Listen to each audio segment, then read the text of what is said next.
In today's episode of HR Visionaries, we speak to Kristie. We talk about how AI helps in developing people across the organization. Stay tuned. Welcome to HR Visionaries, the show where we discover the truth behind contemporary HR. I'm your host, Benjamin. Join me as I unfold today's talent ecosystem with HR innovators from around the globe.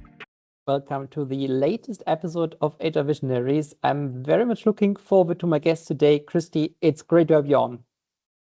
Great to be with you today as well. Looking forward to the conversation. Me too. Kristie, can you tell us a bit about yourself? Who are you? So I am Christy Pambianchi. I am the head of human resources, the chief people officer at Intel. And I've been practicing human resources for almost 35 years now, and head of HR for 18 years.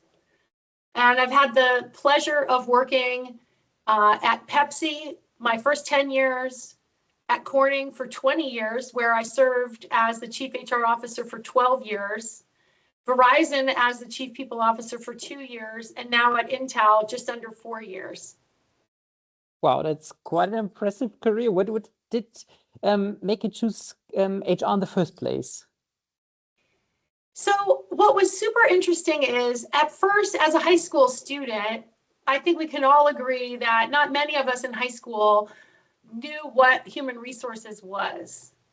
And I actually had the fabulous good fortune of being an exchange student in Germany.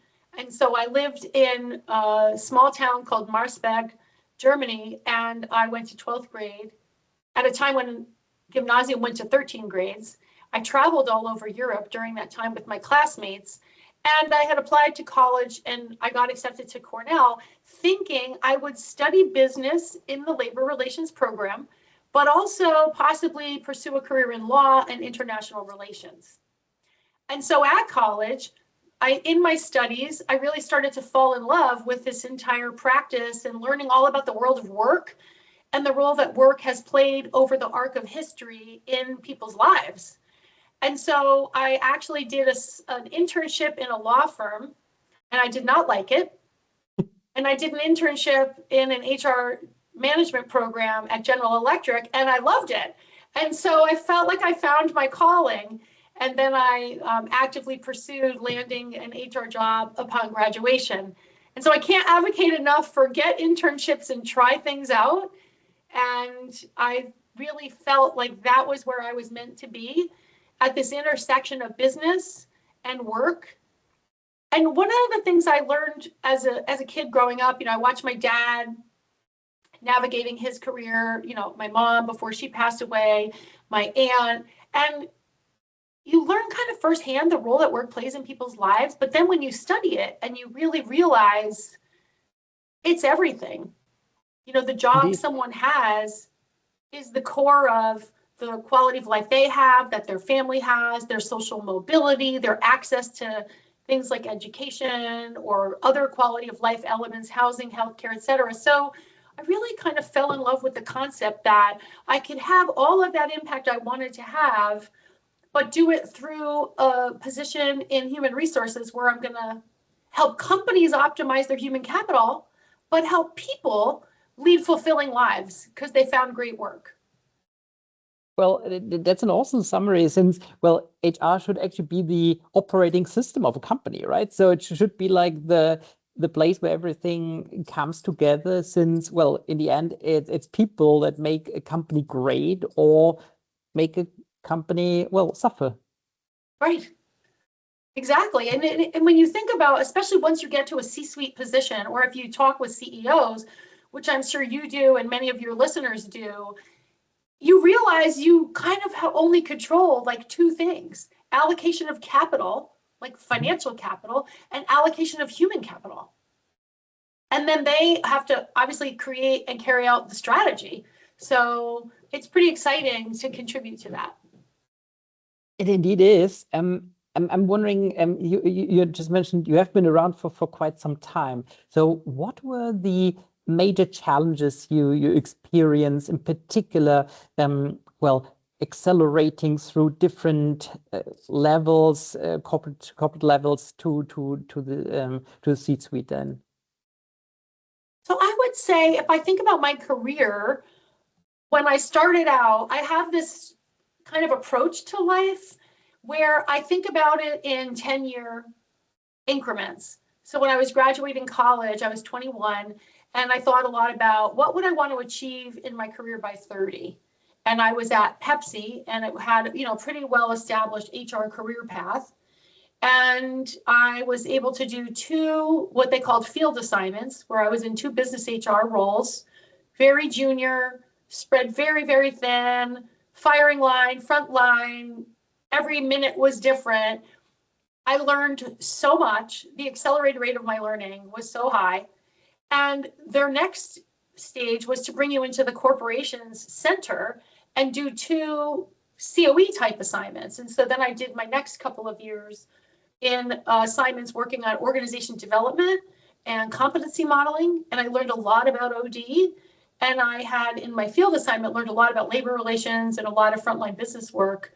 And so my aspiration by the age of 30 was to be an HR director, which was in the company I worked in, like a large role, the entry of executive ranks, and I would have a team and a business team that I sat on.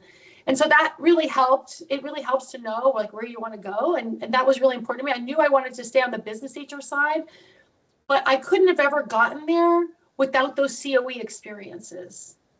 Because in a field business role, you are literally surviving everything that's coming at you. I call it the inbox survival exercise. And you want to try to carve out a few long-term things, but you still got to do the day-to-day. And you're usually pretty lean and no resources.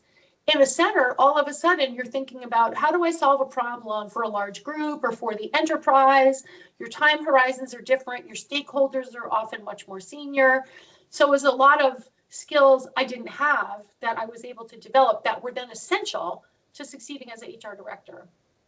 And then when I was 30, in having completed like 2 years in an HR director role, I was at an injunction and I said, okay, what do I want to do next? And I thought, well, I really want to do the work and try to aspire to be a chief HR officer. I would love the opportunity to run an HR function. And so that was what I spent the next decade really trying to get the right foundational experiences to be qualified and do the work to have that opportunity. Versus I actually compared that to, or would I veer off and get a doctorate and go into academia so that I could teach and help expand the function and build the pipeline for the future. And so that was where I went. And at 38, I moved to Corning at 30. And at 38, I was offered the head of HR role. And I stayed there till I was almost 50. And as I was building my plan from 50 to 60, I decided I wanted to take it to larger companies on a larger scale, and have had the amazing fortune of working at Verizon and Intel. Well, we talked about history a bit when before we started recording, and I find actually quite interesting. You have been in HR for quite some time. Working with frontline workers, and then of course moving up the corporate ladder. When you think ahead, so how do you picture the next 10 years? So that's a hard question. So when I was turning 50, I'm in the middle of that decade now, I started to say, what do I want to accomplish in this decade? And so I want to keep doing what I'm doing, but I also want to not only help the companies I'm working at achieve their strategy and have the human capital they need to win, but I really am focused on, in addition, building the HR teams at the companies I work at so that the HR teams that I have can, have the kind of impact that they want to have, and that the talent on the HR teams can achieve their personal goals of why they came into the function, what they hope to achieve. And then also working outside my company, outside the four walls with my colleagues across the space of HR to help build and evolve the function. And so that's what I'm kind of optimistic and hopeful to do for this decade. And I feel like, I'm not done yet. And the world is always changing. And so each decade was really different. And this decade so far, and it was kind of shocking to celebrate 2025 because I remember celebrating 2000 and working on Y2K at Pepsi, and I was the HR director for the IT function. And then I lived through, the dot-com crash at Corning and helping them with a near-death experience, the financial crisis, and now this big boom into AI and how transformative that is into the world of work. So I do think that this decade has a huge tech accelerator that's going to have a big impact on the world of work, somewhat like the advent of the internet did 20 years ago. So it's kind of exciting. No decade, no year is ever the same. Indeed, and you just mentioned the evolving of the function of, well, HR in general, of the chief HR officer. What do you think will change most in the next few years? So we've had a vision for a very long time to have the sort of operational and administrivia parts of HR be done really, really well, highly efficiently, highly repeatable, have great customer, employee satisfaction scores. And I think over the years, technology has evolved to help us do that. But now I feel like that's going to be table stakes. And I think the advent of AI is going to help us realize another vision that we've had as a function for a very long time, which is really to empower employees to lead and drive their own development and manage their careers. And we've had a lot of platforms, a lot of tools. We've done job architecture, learning libraries, leadership engagement programs. There's many flagship examples of this from some of the greatest companies in the world, and consulting support teams, et cetera. But what I love is some of that still is reliant on the individual manager or the individual employee to kind of go find it. And even where we've got some push technology, it's still a bit of, let me stop what I'm doing and go do that. And now I just kind of love the idea that as we get these AI agents, it's like everybody can have a buddy. Everybody can have their own personal AI coach, whether I'm a manager and I want that AI coach to make me a better manager, or whether I'm an employee and I really want that AI, coach, like kind of pushing me like, hey, Kristie, wait a minute. 80% of the people that are in the same job as you already have these 2 extra certifications. How about I add them to your Q3 schedule? And, that's amazing. And I think that's like, companies are piloting some of that stuff. And I think in the next 24, 48 months, that's just going to be real.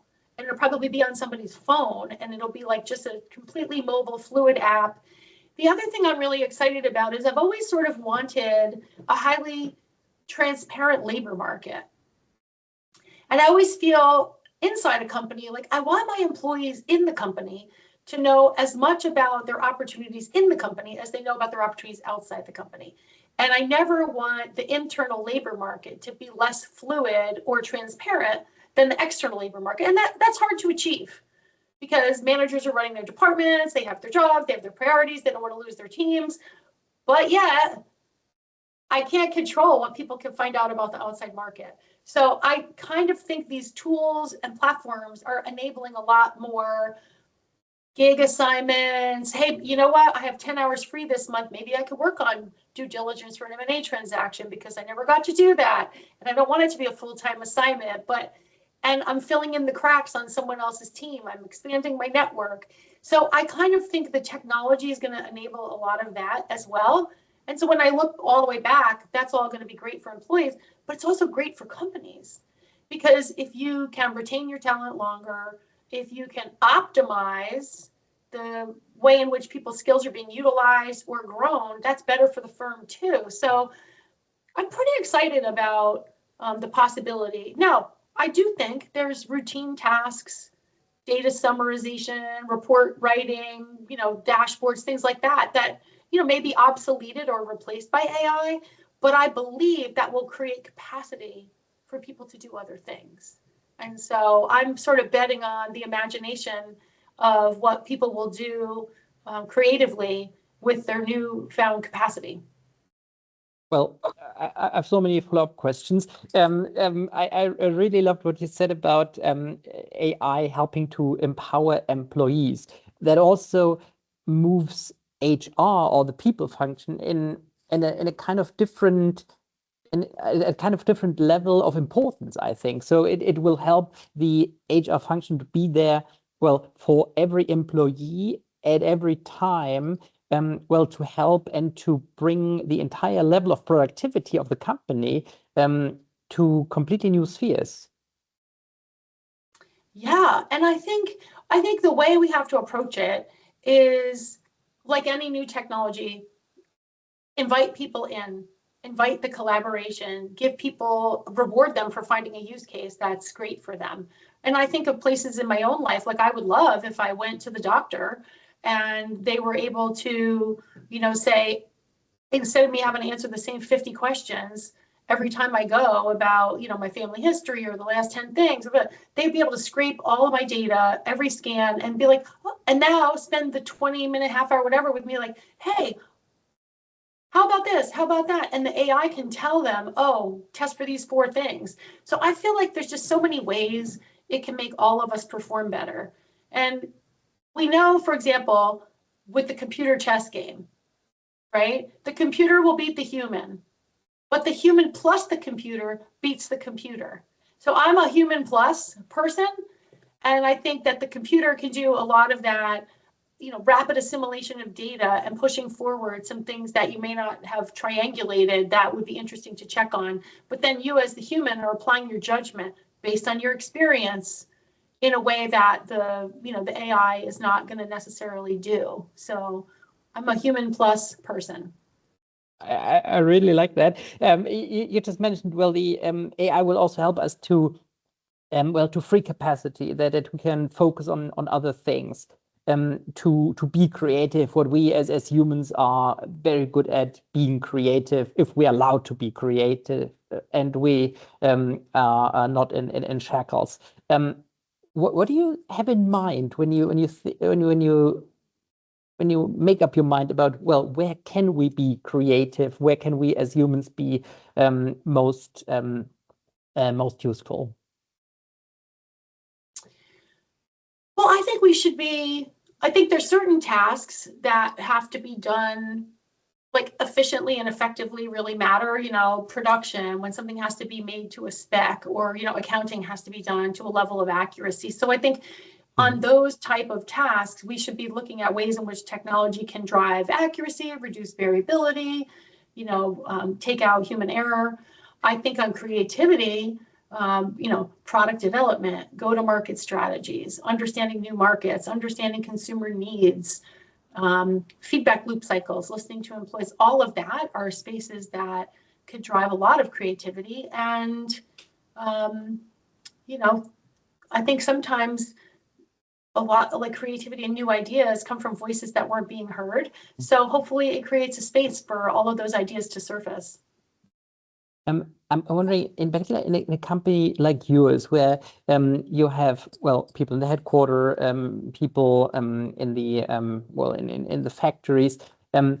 How do you ensure that, well, everyone is informed? So those people who walk around in these very, very fancy white kind of, We call them the bunny suits. The bunny suits, okay, I love it. Well, they don't access properly the internet, not all the time, while desk workers do so. So how do you ensure a level of equality there? So we have an intranet, and we have a very, very active communication push to the intranet. So employees can access that even on their off hours. So we really do want to have high engagement with our employees. We have shift meetings. We have a lot of two-way communication. And then even inside the fab and inside the operations, high engagement. And we think communication with a workforce it's so important. So I can't underscore that to any of the listeners on the HR podcast that, think about that employee communication, two-way. You want to make sure that you're getting the right information to your employees, but also that you're listening to them and you're meeting them where they are and you're hearing what their issues are. And instead of trying to address it right on the spot, just listen and make sure you're hearing, and then come back with or assign more people to do some follow-up, to do some additional listening, to help co-create solutions. So I think, if I were looking at my 20-something self, I felt on the spot I had to fix all the problems that got escalated to me. And as I got, more mature and more experienced, it was actually the people want to be heard. And then after they're heard, if you follow up with, okay, here's what I'm going to do next, and whether it's here's the people that are going to work on it, or what you're going to do about it, or more information that you need to do something about it, that's the best next step. Well, in particular, in a very huge organization such as yours, how can you listen to people? So you have people around the globe, tens of thousands of employees. How do you listen? Well, that's a good point. We do pulsing surveys. So we have, an annual larger survey. That's a census survey for the 100,000 plus employees. But then once a month, I'm going to do a spot survey. That's a shorter survey that's going to hit, 10% of the organization. And we're going to be hitting on regular questions so we can do trend lines, but then also some spot questions that are topical. It's very cool, Christy. I have a few closing questions for you. Since you have been in the HR space for 35 years, so I think you mentioned before, you have interviewed very many people, and I'm wondering, what are your go-to questions? So the questions that tell you most about a person. First, I always want to know somebody's story. Like, who are they? What's their story? I always find that's so fascinating. And for me, I actually just truly enjoy meeting people and learning about them. And then second, I try to understand what they're looking for in a job and how they believe the job that I'm speaking to them about is going to help meet that objective. And I don't often spend a lot of the time that I'm with a candidate understanding, do they have the rote qualifications to do the role? Because I kind of take that as table stakes. So you have the minimum requirements of the role, make sure you're talking to candidates that meet that. So then in these interviews, you're really looking at, like, is this a fit? Meaning, is this aligned with what they're trying to accomplish? Have they thought about the culture and the values? Is that how they like to work? Right? So if someone loves to be on a team, but it's an individual contributor role that's going to be fairly isolated, it may not be a deal breaker, but you want to make sure they understand that, or vice versa. So I find those are the kind of things I really lean in on in my interviews. Christy, thank you so much for your time. It was a great pleasure talking to you. And it's amazing to hear about your story, your career in HR for so many years, and then also your vision. It's really cool. Thank you so much. Thank you so much. And thanks to all your listeners. And also big thanks from my side, and see you next time.